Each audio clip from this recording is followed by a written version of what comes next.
Hi everyone, it's Sarah here, and today we have Justin Garrett Moore with us to speak to our entrepreneurial planner archetype. And to review, this planner has created a practice that can either be a for-profit or nonprofit firm and creates planning work independent of having a direct client, but acts to prompt DIY or community participatory initiatives. Thank you for joining us, Justin. Great, thanks to being here. So to start us off, could you briefly state your position, the organizations that you work for, and your key clients or constituents? Sure, so first I'm really happy to be part of this conversation and to help expand kind of roles and definitions and pathways for people interested in planning and design as it relates to planning. So I have multiple roles that I'd like to share with you, and my sort of day job or primary role that I have is working as the executive director of the New York City Public Design Commission. So the Design Commission is a New York City agency that has jurisdiction over the design of our public commons, the built environment of the city that is city owned and controlled. And that's in sort of a government role. My other hat, or one of my other hats, is that I do independent work, and this is more to the entrepreneurial sort of branch of my practice, which is I'm the co-founder of an organization called Urban Patch, which is a social enterprise. So it's not a nonprofit. A lot of people think it's a nonprofit, but it's an LLC for-profit social enterprise that's focused on improvement in urban conditions in my home community in Indianapolis, where I'm from originally, but also we've started doing work internationally in Rwanda. And for both of those roles, both with the Public Design Commission and at Urban Patch, what do your day-to-day responsibilities look like? Sure. So at the Design Commission, it's really great. I call us the platypus of city government because we're sort of a very unusual animal in that we're part city agency, part mayor's office, and part independent commission. So for those of you that are interested in working in government, there are many different types of organizations and structures that work in government. And the three that I just listed are some of the kinds of entities that you'll find in government, right? A city agency, something like a mayor's office, which is sort of executive and kind of politically oriented, and then something like a board or commission. So the Design Commission is unique in that it's all three. So I'm the head of this kind of multi-pronged institution. So I'm the head of the agency. So we have a staff of people that are principally responsible for the project review of various design and capital projects that come through the commission. And so for that, it's very similar to kind of what you may find in plan review in a traditional planning agency, or in a buildings department, or some kind of agency that is reviewing proposals, checking them for consistency with either regulations or city policy and objectives. So we see around 1,000 projects a year that come through the Design Commission. Those can be as simple as a building renovation, or as complex as the East Side Coastal Resilience Project, right? The multi-billion-dollar flood wall and park project to protect Lower Manhattan from climate and storm surge issues. So very broad group, and so we look at different sort of aspects of design. So I've got an urban planner, architect, landscape architect, and urban designer all on the team, and we're evaluating those projects. So the day-to-day is sort of managing the review of all those different projects that come through, and that can include work with what we call the applicants, right? So that's the city agency and their design teams and consultants. or it can relate to larger policy objectives, like working with people in City Hall or other city agencies to make sure that we're meeting the city's broader goals, whether that be around social equity or public health or economic development, etc. The other piece of that is we do manage what is a public process for the review of these public projects. And so we have monthly commission hearings where our independent commission members are kind of reviewing these projects and taking the time to understand them, but also to provide a public forum for people to give their input and for the commission to sort of weigh that as a part of their considerations. So for that, we work with our city agencies, but also the general public, people that may be concerned about projects as a part of our review process. So that's the design commission. For switch my other hat, where I work really independently. And so Urban Patch is a family owned and operated social enterprise. So it's myself, my mom, my dad, my brothers. We all sort of came up with this kind of crazy idea that we were going to just do something about things that needed to be done in our community. And so for this, the day-to-day looks very different because things are what I would call opportunistic. There are various things that happen and opportunities that come up to make changes in the neighborhoods. And so for this, the day-to-day really varies quite a bit. So in some cases, we're doing projects that are very sort of grassroots and community generated. So this is communicating with people in the neighborhoods or different kind of stakeholders that may reach out to us to partner on a project. And so a lot of that work is a lot of communications and relationship building and kind of, you know, frankly, throw spaghetti at the wall. Like people have lots of ideas. We're sort of figuring out what works for us, what we have capacity for. And so then once we've done that kind of community building and understanding and learning work, then we sort of know and understand what it becomes sort of a viable project. And so our projects at Urban Patch have a very, very wide span. We've done things as simple as installing rain gardens in people's front and backyards in the neighborhood, where we've kind of matched different grants and resources and technical expertise for kind of sustainability in the neighborhood and matching that with residents in our neighborhood to implement those projects. So sometimes we're digging, but also filling out paperwork and all these different things, right? So that's kind of a smaller scale project. We also do longer range and vision type projects. So a project that we did at Urban Patch was to consult with the city government as they were looking at what was then their 2020 vision plan.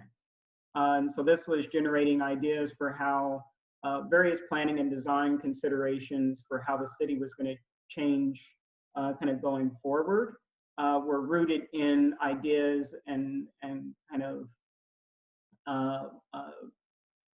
concepts generated by people in our community. And so that was more of what you probably find you're doing sort of in school, where it's long range plan, vision, kind of consultation, generating concepts and developing them really in a more kind of planning project basis. And then finally, Urban Patch does do projects directly, development projects directly.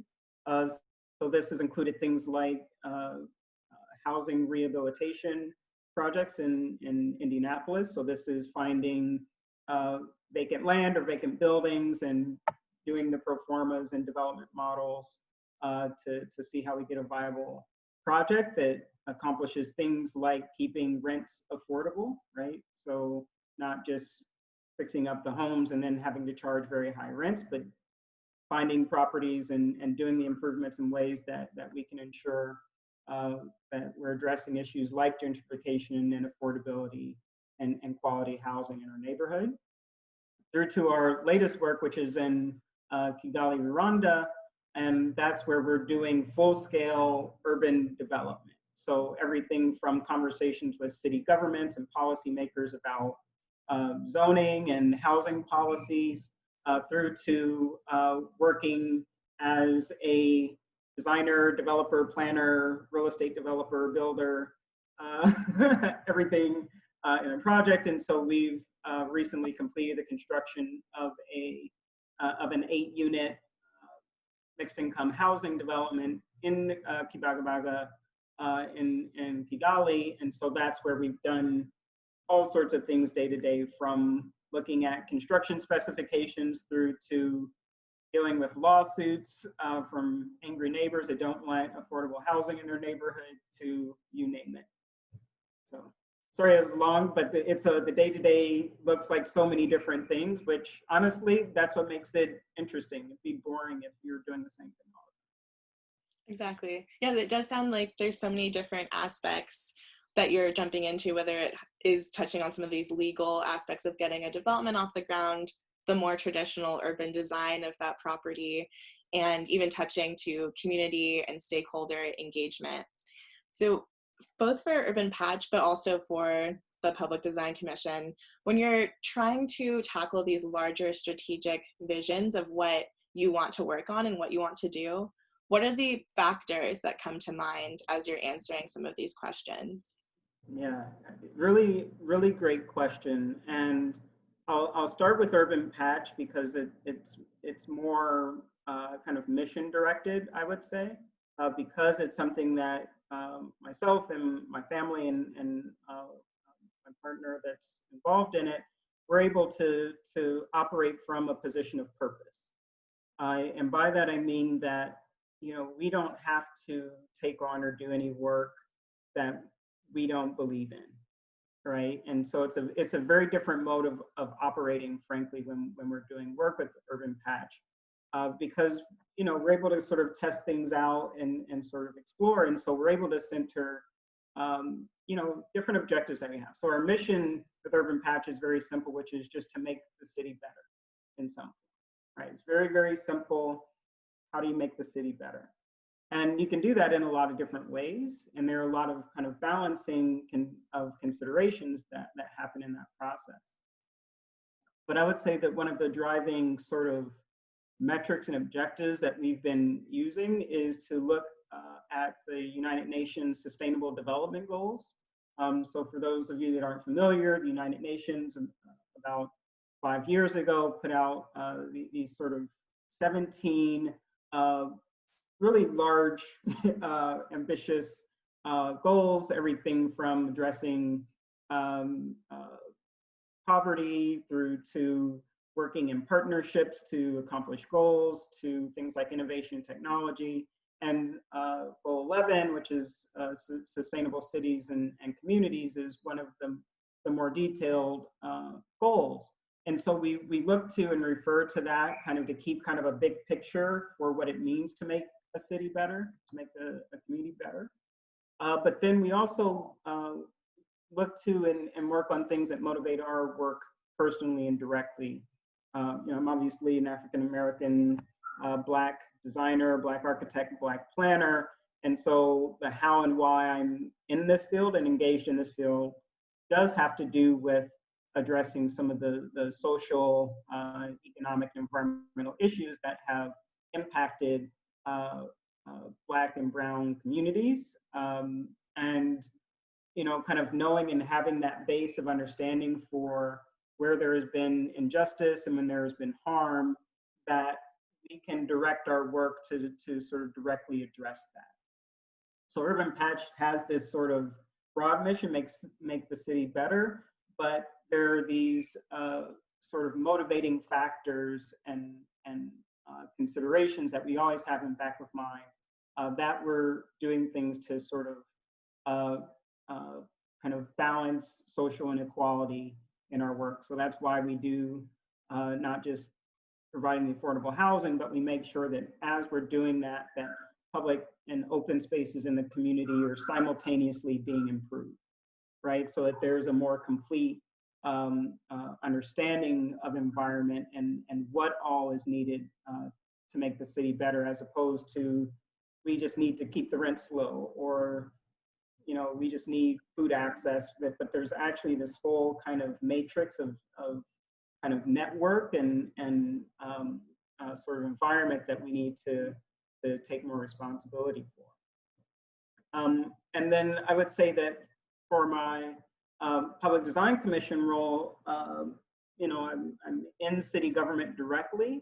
And so there's this kind of very interesting combination where there's the notion of civil service or civic service, where you work for the people, right? And I've been in government for about 15 years. And so I initially started working as an urban designer and planner in the city planning department. So working directly in a planning agency. So you start your job and you're, they'll put you on the phones. And so you kind of instantly realize that it is your job to work for everyone, right? At some degree and some level, and of course there are power dynamics and inequalities, but at the base fundamental level, you're sort of responsible to everyone in some form, right? So that could be the billionaire developer that's calling you, or it could be some little lady that, the tree is down and she doesn't know like how to get it fixed, right? So there's this very broad spectrum of responsibility that has to be your driver and decision maker. And so there are all these different layers that come into that, which include things like politics, right? So I now work as an agency head, so I'm a political appointee, and I work at the pleasure of the mayor, and so the mayor has an agenda that has placed him in power and in office, and there are sort of policy directives that are driving some of our decision making. So our current mayor, for example, is really interested in issues around social equity, racial justice, et cetera, and so a number of our policies are really anchored with that being some of our objectives for how we're evaluating our work and measuring our progress.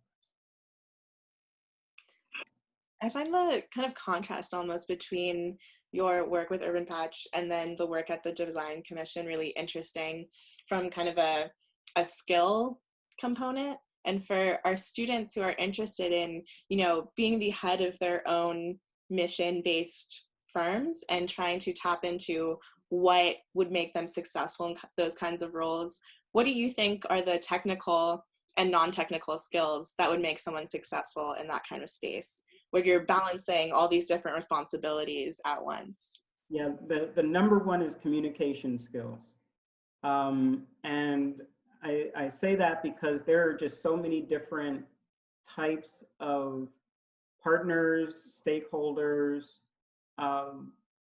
people with different types of expertise, people that operate in different spaces and in different types of positions that you have to be able to translate really well, different conditions, right? So conversations that with Urban Patch that we would have with kind of our neighbors in the community, the neighborhood where I grew up, like, people that I know and connect and relate to, I would talk to them about the changes that have been happening in the community due to gentrification, is different from how I talk about these issues to the head of the Community Development Corporation or someone in the city planning department that is interested in AMI and zoning policies and things like that. And so you do need to be able to be comfortable in a lot of different types of spaces and with a lot of different types of audiences.